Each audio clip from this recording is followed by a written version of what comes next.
Welcome, Todd. Hell yeah, brother. What are you kicking into there? Select. You on a diet? No. I like drinking 60 beers a night. You're going to shotgun that? Yeah. What we have for you today is a question and answer. This is not some huge formal thing, so don't get bent out of shape. From our Patreon supporters. Those guys are pretty cool. Yeah, they're very cool. And the reason they support me is because I give them... Sexual tips. And if I gave them that, I would lose all my funding immediately because that's not what I'm good at. Oh. What I'm good at is answering questions. So let's get into that, shall we? So I asked them to ask us anything. Some of these are for Todd. Some of them are for Scott, which I will shoot separately. And then some are for me. The first question comes from Gregory. Is 2019 the year we see the full-blown electric car adoption with new products from Audi, Mercedes, BMW Mini, and upgrades to existing offerings like the Leaf? Are we getting close to the tipping point? Obviously, internal combustion sales will outnumber electric car sales, but maybe we see similar model classes moving to electric. Is 2019 the year? Is it the tipping point for electric cars? I doubt it. I mean, I was just talking with someone about where they're getting this cobalt from children's slaves in Africa. Something has to be done about batteries. The battery is, I think, the biggest problems. We have a long way to go, very long way. I'm not worried about my job. Okay. No way. No way. I think the big issue is, I'm going to agree with you, and I talk about this a lot. I'm going to have a video about batteries and electric cars. It's just a lot of research to do this and to do it right. But I believe the supply chain issue is kind of where the sticking point is. Yeah. The tipping point is here. Electric cars are real. They're getting better. They're improving so much now that you could almost buy one and replace your regular car with it. It's getting there. I would say the tipping point's in another 5 to 6 years. At least. Battery pack density is not there yet. Like a car like the Kia Soul, and I had a discussion with Kia about this. The Kia Soul and the Hyundai EVs are just there to basically pad their CAFE numbers. They need an electric car for California, the California emissions regulations, and these vehicles are not sold in all 50 states. And my understanding is one of the reasons why they're not sold in all 50 states is because they're not including battery warmers in the battery packs because it increased cost. So you can't operate all these vehicles in cold climates because once you get below 20 degrees Fahrenheit, these battery packs can't charge properly or fast enough to recharge them in a normal cycle. So your straight answer is we're not there yet, but I would say it's coming. It's just a matter of time. Yeah. We're in a society where I want to turn the key and go. If my battery's dead, what the hell are you going to do? Exactly. I agree. And the infrastructure's not there. There's a whole bunch of other sticking points why it's not a smooth conversion. And my biggest thing is they can't physically make 20 million. No, they can't make 20 million EVs a year. Oh, no Even way. if the market said we want 20 million EVs a year, it would be impossible for manufacturers to source the battery packs to make that many cars. And you're at least 15 years off to get the production up to that point where you could do it. Yeah. That's my opinion. I think we should just go back to lead-acid batteries. There you go for everything. Just have like tow a huge boat behind you full of batteries. No problem. 9,000-pound car. Fuck it. There we go. Lou says, I appreciate that you mentioned liking the Transit Connect in your live stream. I own one. It is odd in Euro, but it's surprisingly fun to drive for what it is. Just curious if you guys like any weird cars past or present that other people don't quite get. Box cars of the early outs like the El Camino, etc. Wow. I've owned 2 El Caminos, and they are super useful. I love El Caminos. They're just pointless if you have a family. I mean, it's just a single person's car, I'd say. I got a thing for vans too. I don't know why. What kind of vans? Those are awesome for if you got to haul stuff, but you look like a child molester if you're driving one, right? Especially like me. Oh well, I'd get pulled over nonstop. But They're comfortable. They do everything you want it to do. They have plenty of space. I don't know. I have always been a van fan. Yeah, not a minivan, like full size, Oh, like like like a E250, like heavy duty, with like right, yeah, like 25 conversion feet van. long. No, not Like conversion. Box. Panel van. Box. Yeah, just. Yeah, but weird cars like. Yeah, like goofy. What about the Subaru Baja? That's like the hipster That's dream. pointless. If that was a no extended, whatever. If it was just a two-door, two-seat, like the old Brats were, I think it would have sold some better than this Baja. This Baja was so ugly. But if it was a pickup, I think there's some old guys that would love that. Yeah. Single old guys. Yeah, retired. Sure. Yeah, I don't have a wife. She's dead. Or they're not picking up chicks on the weekend, but they're hauling lumber. They're hauling something. Projects. Yeah, I get that. But what do I know? Suzuki Samurai, that's the other one. Yeah, okay. I love those. A tiny little 4x4. Isn't that like the Geo Metro, or not the Geo, the Geo, what was the Tracker? Geo Tracker was the next, that wasn't the same. They made that for the American market, I think. But the Samurai, that was genius. That was a genius vehicle. 0 options, flipped over if you weren't careful. Like a 1.3 liter engine. Yeah, that's what they need. Super. That's what they need. Yeah, I kind of understand that. I think the cars that we don't have in America that I think I would own is like a Daihatsu Midget, something like that. That's really ridiculous. A K car? Yeah, okay. Even smaller, like just those weird cars that you would literally can pick up with 2 people. Yeah, I've been actually looking at buying what are those Mitsubishi, or like any of those K car trucks, like pickups. Yeah. They don't do 65, but 4x4, and I don't know. Yeah, I don't know how we'd license it though. Yeah, I don't know. I'm problem. sure it would be a pain in the butt. No airbags, no nothing. I think the only other thing I'll say about that is you look at a company or brands like Buick and Cadillac who are dying. Yeah. And they keep trying to make these really modern cars. I almost feel go like the opposite way. They need to go like totally ultimate, like retro, nonsense, nothing like. Throw the modern shit out and just go back to old school. What made those cars cool to begin with? It's not working. Do something completely opposite. Yeah, and then, well, they're not going to. What would Buick make? That's GM. I mean, GM's done with cars. They're totally done. Like whoever's running done. that, they have no concept of like any idea what to do. Let's get on to the next one. David A says, why does a $70,000+ 2019 Cadillac Escalade have incandescent turn signals when all other lights are LED? I've had a feeling that GM gets their parts. They put in huge bids and they have all these leftover parts they don't know what to do with. Like when I'm working on a car, I'll be turning bolts and nuts, and all of a sudden there'll be a Torx bit, and then right next to it it'll be a hex head. One will be a 12-point. It's always a different bolt. Why would they ever do? Why would GM do this? Because I bet they have contracts with these companies that they have to buy X amount or something. So maybe they have. Maybe it's a certain bulb, a goofy bulb. Right. There's no reason to have. I know what he's talking about. I think I'm kind of feel the same way. I really do think when you get to these mass-produced cars, manufacturers, you got to think about how much money goes into it. It's not just the pre-planning, all of that. It's where are you going to source all the parts? Who are your OEMs? Because clearly it's not all GM parts. You have 30 to 70 different suppliers. Yeah. And if you have a warehouse full of these parts that are rotting, they're paying money. They're paying money in square footage, heating or lighting to store this stuff, or they might even have a third party managing their inventory that they're paying monthly that's rotting. So how do we reuse existing inventory? And I think that's what a lot of it is. Yeah. And that's when you see something weird in a car, like why would they do this? Well, they have to do it. They have to get rid of product. Or they got it for free. We have a couple bolts here. We got all these Pontiac bulbs. What the hell are we going to do with them? Right, exactly. Santiago says, which automotive technology did you think was going to be a reliability nightmare, but car makers have managed to make decently reliable? On the opposite side, what technology or specific automaker implementation is mind-bogglingly unreliable for what it is? How worried should Tesla be of Audi, Porsche, fully embracing luxury electric cars?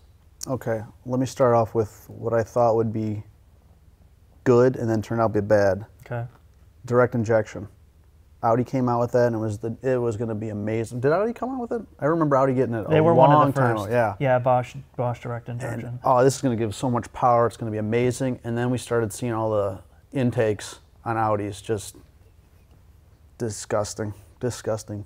But on the other side, what I thought would be bad in cars, but is turning out pretty good, turbos.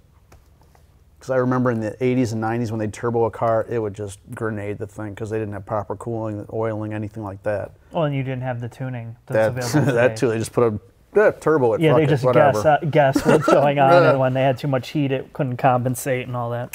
But turboing is pretty amazing now, I'd say. Yeah, I think I would have to say the same thing. I thought that the advent of everything electronic would be electronically controlling everything. We're talking about every facet. And I think that the ECUs and the tuning is so advanced, and the capability of controlling all these systems has gotten so good that what you thought would be impossible to do is now possible. Now, does that mean that you'd want to own it 250,000 miles? No, but I think you're starting to see more cars lasting. Are there any cars that are hitting 250 or 250,000 from 5 years ago? I don't know. My understanding is, and I talked to Jack about this, the target for reliability on most cars from most manufacturers now, they're trying to push for a 200K reliability. And after that, that's kind of like engine, at least drivetrain 200,000. Electronics and everything else, you know, depending on the manufacturer, it's much different. Which is kind of funny because I remember being a mechanic in the late 90s, and we'd see a Chevy come in or a GM car come in with 100,000 miles, and we'd be like, wow. This is amazing. I can't believe this. So now we're at 200,000. Right, yeah. Like, ugh. 500,000 is easily capable, but whatever. I think there's a lot more technologies we could go into, but we could drag this on forever. Yeah. How worried should Tesla be of Audi, Porsche fully embracing a luxury electric car? I think it's not so much Tesla there is a limited amount of electric cars you're going to be able to sell. The market, despite all the hype, there's only X amount of buyers that can afford these. Yeah. You're talking about the luxury amount. So Audi, Porsche, you have Volvo committing to it. You have Ford now, and basically every manufacturer is like, how are they going to have this many batteries? Well, how are they going to sell this many cars too? I think. And disposal of these batteries. Right. And recycle them and all the shit that goes into it. I think Tesla should be very worried, but at the same time, they're trying to get a product going, and they're going full balls. They're full balls out. They're committed to that, and not only have they created the supply chain, they've innovated battery technology. They can make it from zero. They can make it from nothing. They have everything done in house, and that's where they have a huge advantage. Yeah. Huge advantage. I was just watching the Fisker story. Oh God, yeah, yep. Not right now. Tesla's got probably 10 years before they really have to be pressured. Yeah. From a mechanic, this is from Nathaniel. From a mechanic's perspective, would you ever recommend someone buy a used economy car from a rental company if it was otherwise a great deal? Say like a Camry, 3-year, 40,000 miles. Also, what do you think about Fiat Centoventi modular electric car concept from Geneva? All right. Would I ever? Well, you bought a Mitsubishi, didn't you? Wasn't that from a used car? Or not used car, but a rental? My parents bought their Grand Caravan wound up being a rental car. Okay. And they didn't keep it more than 100,000 miles. And I don't know that it had any major issues, but I've never bought a rental car before. I mean, it's pretty much the same as buying it from a used car lot. I mean, you have no idea what the driver before did. But the difference is you could have 600 drivers on that rental car. So what? I mean, cop car. When you buy a cop car, that thing is idling nonstop. That thing's getting beat every day, and they still last 200,000 miles. I think it's different when you get into the rental car range, because if you get the maintenance isn't that great. I think they do maintain them, but you get people's mentalities change when this it's ain't not mine, yours. Screw it. Yeah, I think. I mean, I've been in rental cars where you see people doing shit to them that they wouldn't do to their own cars because they can. I got a funny story about being in Tijuana with Chris Springer and getting. Can't probably can't say that name, but we were doing 110 on the Baja coast, and he wanted to see if what would happen if he threw it into first. Oh God, 110, dude, 110. Threw it into first. And we were doing about 30 and 0 flat. And it was a Ford Focus. No, Fusion. Did it blow the motor? No. How did it not blow it? No, man. I'm like, oh. And we were in Mexico. What so he just did That it was just a to rental see? car. We called up the rental place. Hey, can we drive to Mexico? Yeah, no problem. Don't worry about it. All right. What an idiot. Drunk in Rosarito, flying back to our place. God. Anyway. Sorry. No, it's Tangent. I was looking up the Fiat that he was talking about. Yeah, I don't know anything about that. I'm sorry. I didn't see it in the. It looks like it's modular battery system. It's cute. It's very cute. Looks like a PT Cruiser. It would be pulled out and charged in your own. Oh, so it's got a modular battery system, so you could pull the battery out and swap them in, like have different battery packs you can slide in. Is he asking do we like that feature or do we like the vehicle? No, I think it's talking about the technology. Oh. I like the idea if you're going to have a car. But you need the infrastructure. Where am I going? Do I go to a place that they just swap it out right? Swap batteries out? I don't see that happening unless they standardize batteries. But I like the idea that you can pull at home and have a way to pop in a new battery like it's a phone or like a camera. It'd still weigh 1,000,000 pounds. You couldn't never do it at home. I think it's a good idea. I just think, again, batteries need to get smaller and the packs have to get better before you start getting the modular platforms. You just order it on Amazon and swap it out yourself. Right, yeah. That would be ideal, where you get it down to a battery pack that's like this big and you just, I'm going, and then you pack a whole bunch in your trunk. But that, we're talking about years away. The Jetsons. Yep. Nate R. said, it would be fun if all three of you guys said what cars you drive, own, and why. I know Mark and Todd divulged some of that in the previous videos, but Scott hasn't revealed what he owns and why. Maybe he's embarrassed. Scott... He likes American cars, doesn't he? I think I'm going to let him say that. Okay, I'm not going to say anything. He's like your typical mechanic. He likes cars, but he refuses to pay the money to buy one. I knew a mechanic like that. Whatever he came across, didn't matter what it was. If it was cheap and running, whatever. Yeah. And then I knew, whatever. You want to hear a story? Yeah, let's hear it. Okay. I knew a guy. He would buy a car as his car. He just find something that looked like a good deal. He'd buy it, title it, license it, and drive it. He wouldn't fix it. He would drive it until it broke down so bad that he couldn't drive it anymore, leave it on the side of the road and walk away. That sounds like something. It's crazy. Yeah, because he doesn't want to deal with it. I'm going to go back one question. Oh. I would not buy a rental car. Oh, yeah, period. I forgot about that, sorry. Period. I would not buy a rental car. It'd have to be an amazing rental car. Yeah, it would have to have a huge warranty because people just treat them like shit. It's like press cars. People do shit to press cars they wouldn't do ever to their own car, and that's why I wouldn't consider it. I think it's too risky unless it was an unbelievable deal. But that's the other thing. They usually get the rental cars, the dealers sell them because they can't sell them. Right, yeah. So why would I, oh, wow, Ford Fusion, great. Well, that's my thoughts on it. Yeah. It's good and bad, unless you get an amazing deal and you can pretty much guarantee it's been, have all the records. Yeah. That's so in terms of the next question, I have the Civic, I have the S2000, and I temporarily have the Atom. And I think that is an ideal fleet, but I will need to replace the Civic with a van very soon or a larger sedan, like a Lumina APV. Yeah, I'm gonna get a Pacifica. Almost positive about it. Pacifica or Sienna, depending. And I own them very simply because the Civic will never break, the S2000 will never break, and you can drive it on track and have a lot of fun. And the Atom is just, well, exactly what you expect from that. You really want to know what I own? Yeah, what do you got going on right now? I got to remember. Okay, 1967 Grand Prix, 1970 Ford F-250. I think you might have seen that. The 96 Subaru Impreza, the 2001 Subaru Impreza, the 2002 WRX, Yeah, it's 5. That's it. Wow. And they're all titled and licensed. They're not sitting in a field.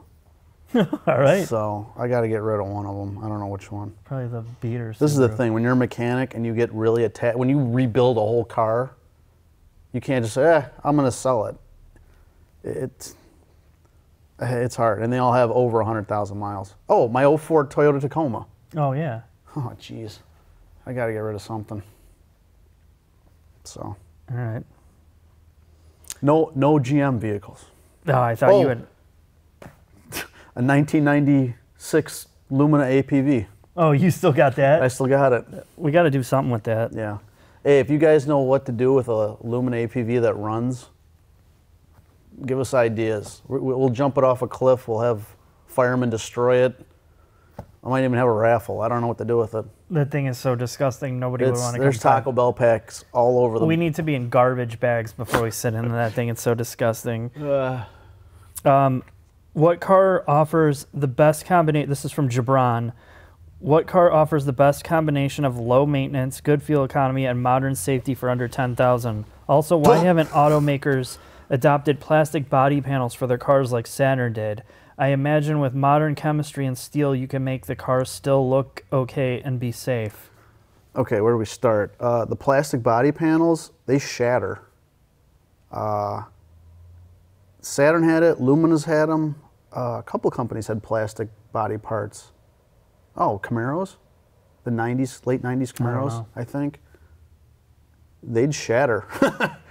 I guess if you had some space-age plastic that wouldn't shatter in the cold, it'd be okay. And you can't, the paint is never really good on them either. Yeah. I mean, the plastic, I feel like most of the bumpers are a plastic. Yeah. I don't know the chemistry of them, all the resins, and if they're polycarbonate or what really goes into a lot of the bumper manufacturers, or if it's just ABS plastic. But your bumpers are all plastic. Your fenders are typically a composite now. But there's no strength in bumpers, really. Right. There's no strength in bumpers. There's no strength in fenders either. No. But like door panels, if you had door panels made out of plastic, it'd have to be that thick to be protective. Yeah. Yeah, I think that's a good point. It just depends on what type of impact they could do. I know that Toyota, one of the cars that I had, I can't remember, it was something recent where they had... It's easier to work with. When you're forming, you just stamp sheet metal. You can't just stamp plastic. You have to mold all of it. It probably has to do with cost. That's the cost. I'll have to find out more on the chemistry of the plastics. Toyota is using like the hatch design, and I can't remember what car it was. It was it wasn't a polycarbonate. It was a super olefin polymer, which was maybe it was a polycarbonate, but it's a new type of plastic that is impact resistant, like the Rubbermaid containers. But the shell, the skin of the hatch was aluminum over it. So it had an aluminum frame, and it was a combination. So they're trying with these composites, but I don't know, man. Honestly, it is a good idea in theory, but yeah. What was the other part of that? There's two parts of that. What car offers the best combination of low maintenance, good fuel economy, and modern safety for under 10 grand? Under 10 grand. I don't think there's any new cars. I wouldn't worry about getting a Lexus with 80,000 miles. That was 10 grand. Yeah. What can you find, like an old ES? Especially an ES. Yeah. I was actually looking for a new car. When am I not looking for a new car? But anyway, they were like, yeah, they were affordable.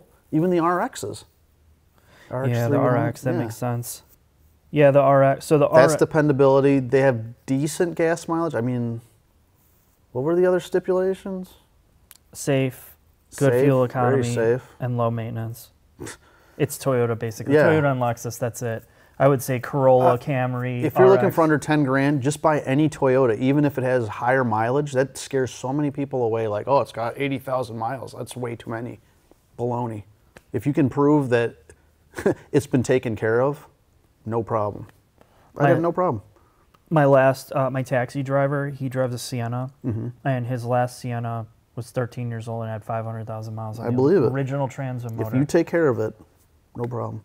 All right, let's move on to the next one, because we only got 6 minutes left on this card. Oh, crap. Do you think Mazda might actually be thinking of dropping touchscreens? I think it's a good step. Yes, they're dropping touchscreens out of their new infotainment in their next generation of cars. Nobody really used the touchscreen. It was just a redundant control from the physical interface, so you could come to a stop and swipe, but really it was not as usable as you would think. The new menu structure heavily relies on the rotary dial, and it's a blatant copy of BMW's design, and I think it works totally fine with a physical controller versus a touchscreen, and it's going to be cheaper to manufacture the panels. They don't have to worry about the touch membranes failing or any of that type of stuff either, so I think it's smart. What he said, yeah. What are your thoughts on Lotus cars? I know you've owned an Exige. This is from Vladimir.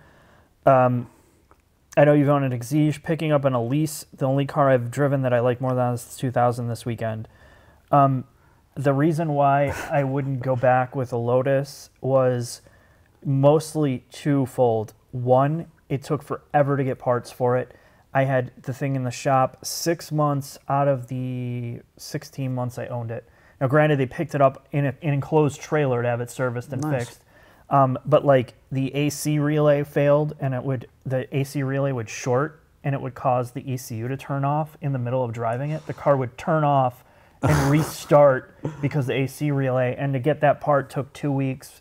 To get simple parts like the Bilstein, one of the shocks leaked and blew. It took almost a month to get that. That's what bothered me about the car, and also doing stupid simple stuff like doing an oil change required, lift precautions with the hockey pucks getting in the right spot. It takes more time to lift it. To drop the panels down was a pain in the ass. Like little stuff like that. And then the deal breaker is the radiator was in the front, and the end caps would blow, or the caps would blow on the radiator, and you had to disassemble the entire front half of the car. Sounds like a Fiero. The entire clam had to come off, and it was like 24 hours labor just to replace a radiator. And I had the oil cooler lines leak on it. So you're saying be a mechanic if you're going to own one? You just have to be okay with knowing that it's a second or a third car. It's not a daily driver. It's not a daily driver, that you have the space to work on it, you know how to work on it, you're okay with not having a perfect condition one, because the clams are very, very susceptible at cracking. I had a splinter in the rear half of the car, and all the body parts are expensive. It's got like an exotic style price tag to fix and pain in the ass to work on, but it's extremely cheap and probably one of the best. It's one of the best cars you will ever drive in your life, and that alone, if you get it cheap, I would say go for it, but I would never buy one again because I don't want to deal with that shit. Yeah, I'm a simple man. I've sat in one 3 times maybe. Okay. I loved it. One of the best cars I've ever driven, regardless of price. General thoughts on the Tesla Model 3, the 35K model, and the upcoming Model Y? I'm not a Tesla guy. I'm sorry.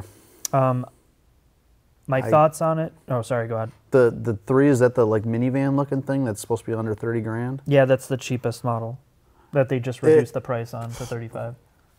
I see people buying them. I see a lot of people buying them, but I don't know anything about them. I'm sorry. I said this, I think, in the live stream. I'm okay. I would give Tesla another 10 years before I would buy one, just to see what they're holding up at that like 5 to 10 year point. And you don't have enough models on the road. You don't have enough data to show how they're going to hold up electronics, body, and I think they're corner cutting. They're cutting head count. They're cutting overhead way too much, way too fast. But they're doing better than any of those other companies like Fisker and what other electric companies? Well, there's not any real pure EV companies. Well, Fisker's not even Chinese. Real. Yeah, it's Chinese now, but they're doing amazing for. Yeah, I would say if you're okay with rolling the dice, I would not buy it for another 5 to 10 years. But they offer a lot for what it is. Yeah. I really don't want to get into more than that because. Adrian says, have you ever driven the infamous AE86 Toyota Corolla? If not, have you heard of it? And are you curious to drive one and drift it on a track? Also, what's Scott's, Tom's, Singapore's, and yours favorite Toyota car? Not saying you guys like Toyotas, but if you had to choose, thank you. Wow. No, I've never even seen one here. I remember driving the old crappy Corollas, but it wasn't no performance in any way that you could drift. Yeah, they were slow, but it was like the rear wheel drive CRX. That's the way I always looked at it. Yeah. You know, it was like kind of so It was- light yeah, that it had. You would never think of performance in any way. Right. They were very like wallowy and soft. I only drove one once, and I drove it later, and it was very Sedate. it was not what I thought it was going to be, but I can understand why it has the heritage it does. It was like the old school 80s and 90s. Yeah. You know, Back then, you weren't thinking of performance from Japan. No. At all. no, At you're all. not. Be a Supra, like a 90s Supra, late 90s Supra. Late 90s 4Runner. If I could get a Hilux, I'd love a Hilux, a diesel Hilux. Good luck. Well, you can ship them in. But for Toyotas, yeah. I'm more of a Toyota truck guy. Yeah. And what was their other performance? The Celica GT4, what was it called? The turbo four-wheel drive. I don't even remember. Fuck, that thing was amazing. That was for sale, I saw somewhere. Anyway, what about you? I don't know. It'd all be modern, more modern Toyotas, because the old ones, aside from like my mom has a '94 Camry, with I'd love an LS400. yeah, like mint that, condition, like that'd yeah, be old awesome. like that, the '80s, '90s, early 2000s ones. IS300, the original ones. I love those. Yeah, a lot of people did. I'd go LC500, the modern ones, LC500 or an RCF. I think those are the two that I would consider. You don't want buying. that six-cylinder, that straight six? No, I was. I mean, I drove the Supra when it came out, and I never really fell in love with that car. But it's the engine. Yeah, I know the engine's great, it's- but ugh. I don't know. I just feel like, you know, it's a great car, but you have to be a fanboy to buy that car. You have to really Or a love it. mechanic. Yeah, or somebody that likes to tweak it. I mean, I get it. I'm not. It's like the 3000. It's not your dream vehicle. No, it's like a 3000 GT. Some people love the 3000 VR4. GT, the VR4s, Oh, right? yeah. But I mean, Impossible to work on. they're not the greatest cars, but people love them. I mean, granted, the Supra is way better, but Not Gran Turismo. Anyway, any thoughts on the MK8 Golf R?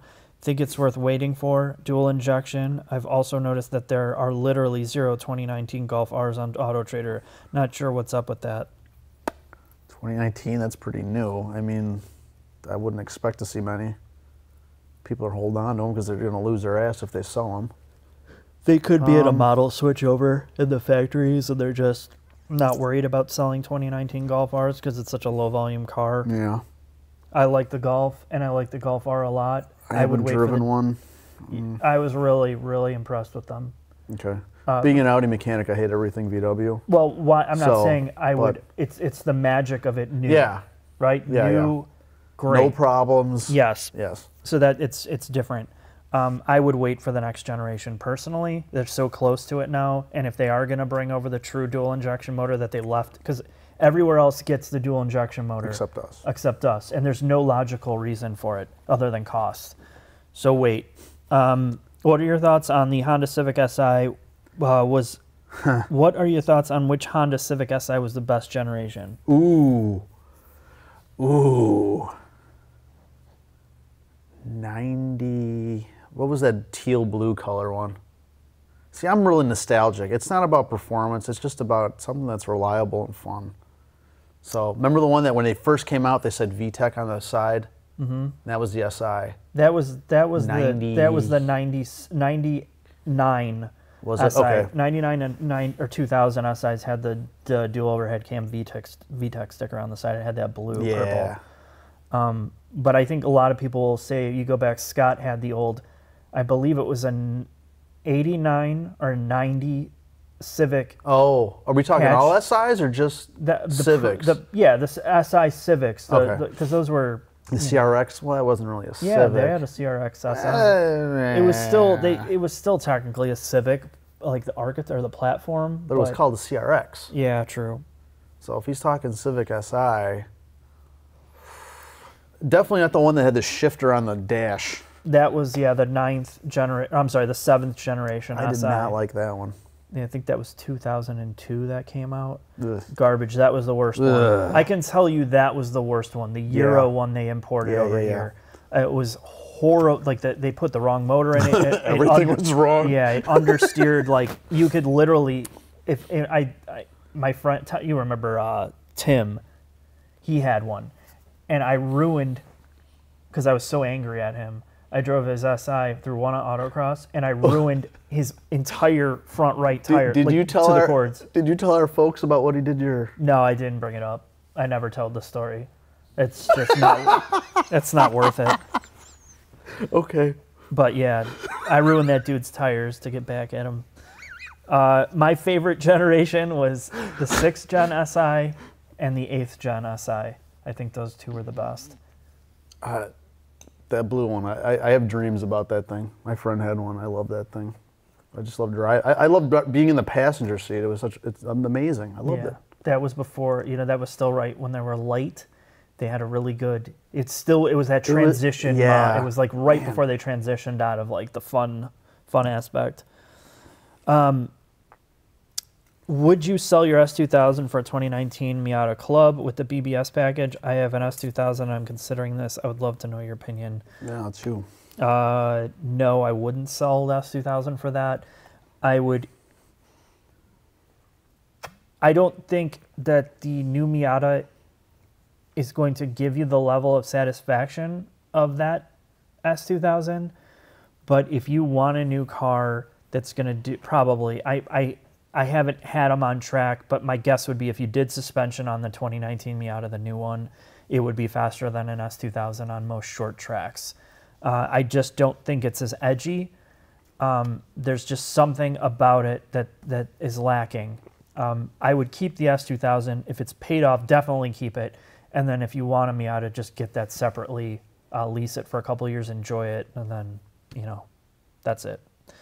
For Scott and Todd, hourly labor rate or flat labor rate?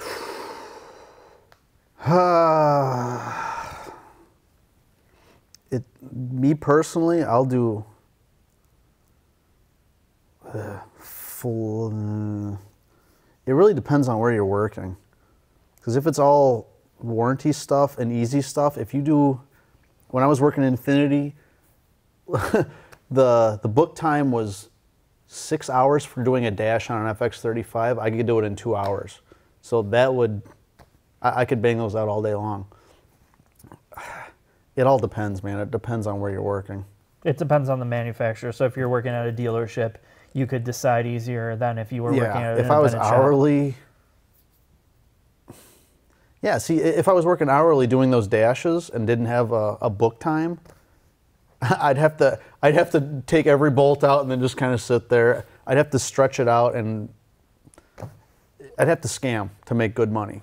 Well, see, I think too, if you're working for an independent shop and you don't own it, the owner is getting the book time. He's getting the hourly rate. Yeah. So that would make more sense if you could just bill by the hour and you're collecting by the hour if you're independent, or book time. But if you're working for somebody, I would rather have a salary. Yeah, book time is also really screwed up if they don't take rust into account. They don't take if the thing's been an accident. If there's something not right about it, which out here, there's nothing ever right about cars out here. Oh yeah, it only takes an hour. It says in the book, and because it's rusted, you break every bolt off, and you have to drill every bolt out. Then I'm gonna go. I don't know. It depends. It all depends. That was from TP. That question. Anthony he has got 2 questions. Is a hot dog a sandwich? No, it's not. Because the bun is touching. Yeah, 2 pieces of bread are touching. I'm offended by that. It's not a sandwich. You probably put ketchup on a hot dog too. I bet you there's some. You know what? I met, and I'm not going to name their names. 2 females. So you know them. I went over to one of their apartments and I bought hot dogs because we were going to have 8. Vienna beefs, of course. No, they were Hebrew National. I tried. No, I think they were Hebrew National. Don't say Bar S. I went there and we were gonna have like a barbecue, and because I was fixing this person's laptop or trying to get it, whatever. I'm not gonna get into that. Okay. It's like, oh, we'll cook. You fix that. I set this thing down and I go in the kitchen, and I find these 2 women with these hot dogs in a frying pan. That's a very lazy way to do it. And I believe that they were going to serve it to me on white bread. Just wrapped around? just a piece of white bread with a hot dog on it with ketchup. That's how they were going to serve it. That's to me. low class, man. That's That's low class. One of the most insulting things. Oh, and don't even offer someone lunch. Just say, I have nothing, but I can make you something that's edible. That's a sandwich. If a girl said she's gonna make me a sandwich, serve me a hot dog and a Wonder Bread wrapped around it, Anthony also asked, in light of the X4 review and the news on the new CX-30, is there a right number of cars for an automaker to have in their portfolio? At what point is there too much diversity or too little? Let me tell you a funny story about Infiniti. When I started working, they had 3 models. It was GM and the QX. And every time something came in, there's a problem, we knew exactly what to fix. It was fixed immediately and it was fixed properly. Because they only had 3 models. They all had, I think there was 3 engines. It was so easy to fix those 3 models. And those people love those cars. Then they started naming them different, and they have like 6 models now. I don't even know. 7, and they're all. If you have 3 models, that's enough. And if you make them perfect and have no deviation of any kind, if they're all pretty much the same thing, it's so easy to fix, and people are happy because you're fixing their car if it even needs work. Right. But like GM, every year they get another 2 models, and they drop another 2 models, and God, I hate GM. I don't think I think GM is a specific issue, but I would say you got to look at it from the repair situation like you did. Mm-hmm. You got to look at it from the business standpoint. And I think that's what these companies are starting to do. Statistically, everything is pointing to car sales slowing down. They're slowing down because your market is oversaturated. Mm-hmm. Cars are too expensive. People are getting more broke. And you've reached peak car because there's only so many people in the market to buy these hundreds of millions of cars that are on the market. The other thing is development prices. If you have 3 models and they're all basically the same architecture, well, that's what they're how trying much to do money now. are you saving? Well, it's unbelievable. And I think that's the thing. So why do they keep coming out with all these extra models? And part of it is, like he mentioned the CX-30, which was supposed to be the CX-4 Mazda. So they were going to have a CX-2, a CX-3, a CX-4, a CX-5, and a CX-9. It's like BMW, jeez. So this is what the companies are trying to do. So they have they're taking the base architecture. It's their global architecture, and they're reskinning it. So the development costs, really, like you said, are minimal to launch these newer models. And the way that they're doing it is it's just not arbitrary. They're not like, oh, we're going to make another car and see if it sticks. Yeah. They're doing extensive market research to find, well, these other companies are selling 40,000 units. This company's selling 40,000. This one's selling 30. Can we legitimately, how much is it going to cost to make this? And let's say we sell 15,000 units a year. Will it offset the cost of the small development to have this extra model? And this is what they're starting to do.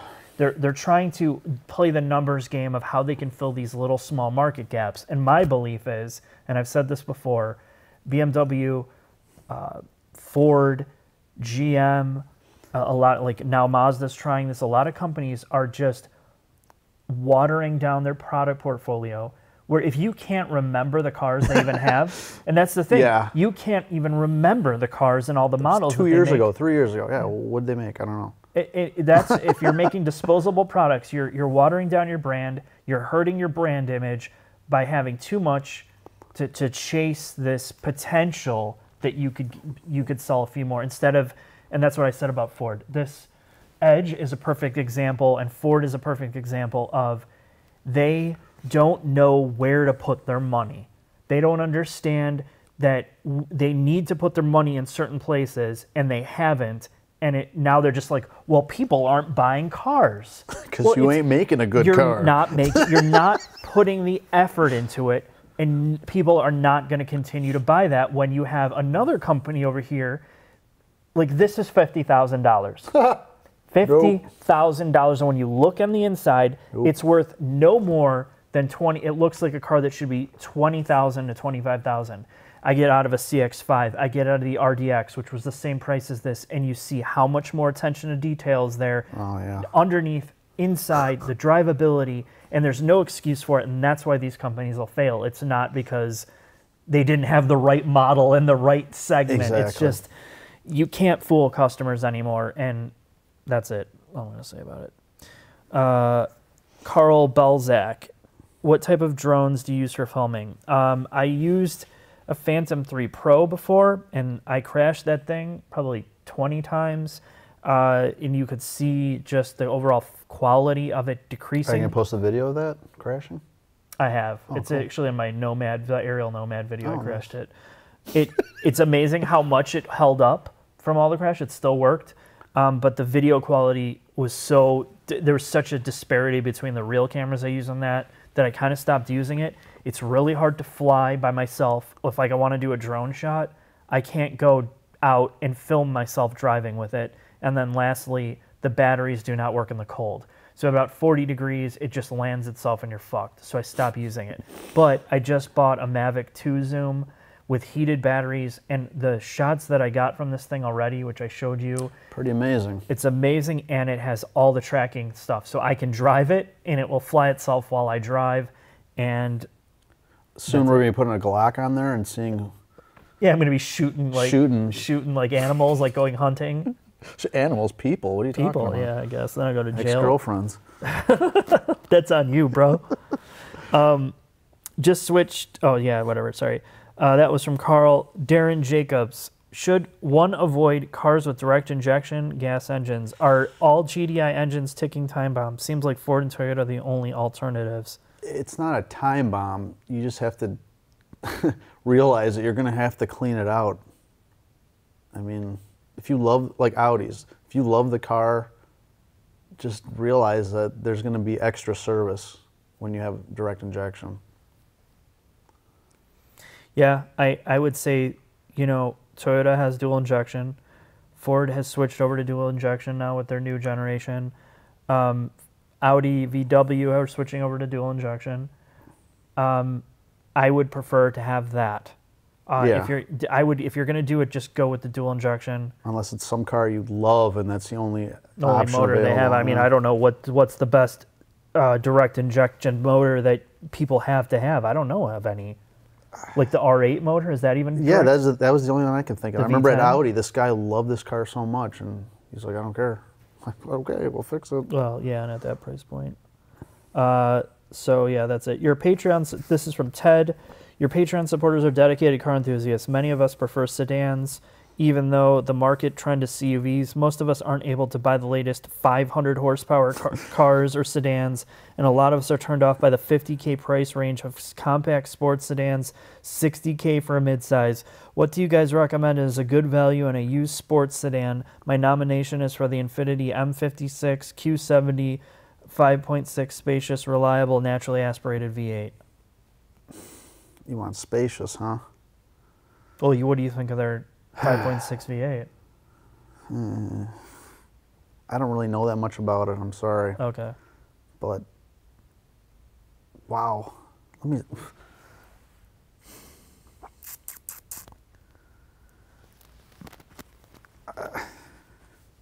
What's he asking? Price wise? What's something that's a sports sedan that's probably rear-wheel drive? There's not a lot, dude. Yeah. I mean, like Oscar responded to you saying Pontiac G8 GT or Chevy SS. No. Don't jam yourself. I would argue that I love Nissan's motors. Okay. Always. They rust out. That's the only problem. But, jeez, I loved the M-Class Infinitis. I loved them. But I don't think they're worth the price. That's the only problem. Well, I would say that there's really only like 3 or 4 that come to mind. Rear-wheel drive. Lexuses? IS ain't a big car. That's not big enough. No. I mean, you're looking at the GS with a V8, the GSF, and that is way too expensive. Yeah. The other one that comes to mind that I was going to buy. BMW? You got the older BMWs, which is, a crapshoot. Nice 540. Yeah. I mean, yeah, you got to go back further though. Yeah. The Genesis, Hyundai Genesis, People are liking those. before they renamed it to the G80, the Hyundai Genesis V8 Yeah. you would really like, and you can get it for about $25,000. That's in like low mileage. That's one I constantly say it. The RCF, even though that's not a sedan. No. Oscar This is said rough. G8 or Chevy SS. The G8 has been bulletproof if you go and remove the cylinder deactivation. And there's kits to remove it, and there's ways to remove it. If you go and replace the cylinder deactivation, those engines are almost bulletproof. I hate having to do electrical shit like non-factory. But it's not electrical. You physically replace part. It's like it's a mechanical change. Shit. But yeah, that's really it, man. I mean, I can't think of anything. Drive. Yeah, BMW. Just get a Suburban. Yeah, there you go. Just cut the back of it off to lose some weight. Oh, Ted responded, like most big V8 sedans, the Infiniti has lousy resale value, so they're half the original price in a few years. Yeah. Rob said, what are you guys' thoughts on the Volvo 240s from the late 80s and early 90s? God. Do you have any other recommendations or similarly stark or rugged vehicles might be higher performance? Those 240s are indestructible. Indestructible. They would 300,000 miles they'd pull in, and they wouldn't even be rusted out. They'd have some rust. They're amazing cars, but don't expect to do 0 to 60s in single digits ever. I have seen some sport ones. Anyway, the most reliable car I have ever owned is, you've heard it a million times, a Subaru with a 2.2. What years? The 2.2s were only mid-90s to 2001, I think. You find yourself a nice 2001 Impreza or Legacy with a 2.2, and it'll last forever. Forever. What other cars? Honda Civics? Toyota Camrys? You're talking about late 90s. I mean, I think there was an Accord wagon Yeah. with you could get the V6 in it, and I think you could get a V6 But those with a V6s manual. had issues. They did. That was before the 3 liters came out. I think they were. I don't remember what the displacement was. What was he asking? I've already forgot. Do you have any other recommendations of similarly stark or rugged vehicles, but maybe higher performance? Well, trucks, but I don't know anything else from the 240s in America that you were a direct replacement for that. well, is he talking wagon 240? Buick Roadmaster. Like full frame. I think you can see that thing a mile down the road coming at you. Yep.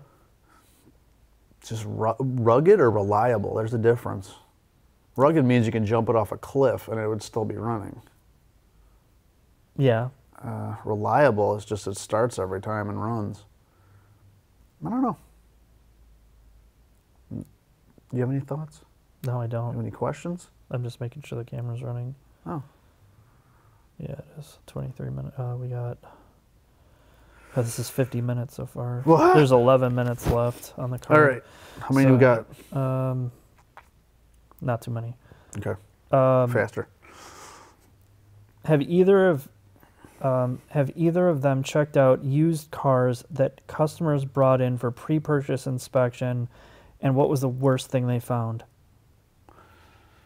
I remember there's this place called Auto, it's gone now, Auto Outpost, but we always called it the Auto Outhouse. The guy brought what was it?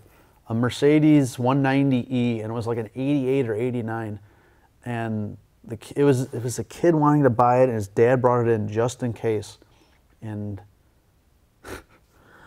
they brought it in for us to look at, and the air cleaner was, instead of having a nut, the guy tied like mechanics wire around it and just tied it in a knot. Ball joints just falling off of it, and it was leaking oil all over the place. The throttle, you stepped on the gas, it didn't really do anything, and then when we looked under the hood, they did a coat hanger. They rigged a coat hanger on there, and this is from a used car place, and I think that was the worst. It was a 190E. So it was the 4-cylinder, I think. It was terrible. It was a terrible, terrible car. And I think the guy ended up buying it because she told the guy like all the problems. He's like, well, what do you want to buy it for? And he gave him like some ridiculous price, and he still bought it. Oh my God. I'm like, if they're cutting corners with What that. did Greg buy? What was that? That was him. The 190? That was him. Oh, okay. They still bought it. His dad talked him down to nothing, and they still bought it. Brown That thing 190. was junk. I remember that car. Yeah. He had to have a Mercedes. Yeah. But yeah, Scott talks about a lot of the pre-purchase inspections that come from like the Mexican. Auctions? No, like a lot of the dealerships are like, you know, for Mexicans, they speak Spanish specifically to try to bring in that crowd, and he gets them in all the time where stuff is held together, like what you're talking about. So let me tell you a story about shit. So I worked at Infinity, and people would trade their cars in, and we wouldn't even put them in our lot. They'd go right to the auction. And when I was actually at the auction buying cars, I saw my old dealership. Those cars would sell to Spanish people and the homeboys on the south side. So we would send them right to the auction, and they would buy them, and they would sell them right at their lots. And I feel so bad. I mean, these were the worst of the worst. Yeah, of course. The shit you don't want. If a car dealer can't even sell them used, it's desperationville. It's get rid of it. Yeah. We don't even care. Mark said, when will you get your hands on the new G20 G3 series? Infinity G20? The G23 series. Oh. That's the BMW. Is it really the return to form or wishful thinking from the cold turkey E46 addicts? I don't know yet, man. I have no idea. The only thing I talked to I didn't forget it. I don't know shit about it. I don't know shit about it. I don't know shit about it. I've this read about modern it. Stuff I don't get. I gotta drive it. I can't really make a judgment. My buddy Ener, have Scott or Todd worked on a Isuzu Troopers? If so, what do they think of it? I own a 1999 diesel Trooper, not sold in the U.S. And in my 9 years of owning it and 100,000 miles driving, it has been driven to hell and back off-road, has never let me down or needed expensive repairs. Been the best 1,000 I've ever spent in my life. Now it has a total of 210K miles, is 20 years old, and still going strong. He lives in, I believe, Iceland. There you go. We have never seen a diesel anything. Here in the States, we don't get diesel anything. I would have loved to have seen a diesel Hilux. Never. What diesels have we had? Nothing. A diesel Jeep that was garbage. Right, yeah. Anything that's like truck based, we don't get unless it's like super like the friggin' F550, you know, like that. Yeah. Our only diesels are the hillbillies that jack them up 6 feet high and put stacks out the top, and then those are like 6-7 diesels. Yep. That's it. Scott had a Trooper, an Isuzu Trooper. Those are off-road capability, but the only problem we have here is they rust out. So there's zero on the road right now. Zero. John said, what do you see happening to aftermarket parts manufacturers, mechanics, car enthusiast communities as the swing to electric cars escalate? Will they pivot to be a part of the new paradigm, or will cars just become like every other appliance? Cars will become appliances. Throw away. But there's going to be, it's going to open up a new market. And you see that now with the Geneva Auto Show. The most excited the press and the people have been are about these new, interesting electric cars that are coming out, not the existing rehashes like the shit behind us. I think it's going to open up a new market.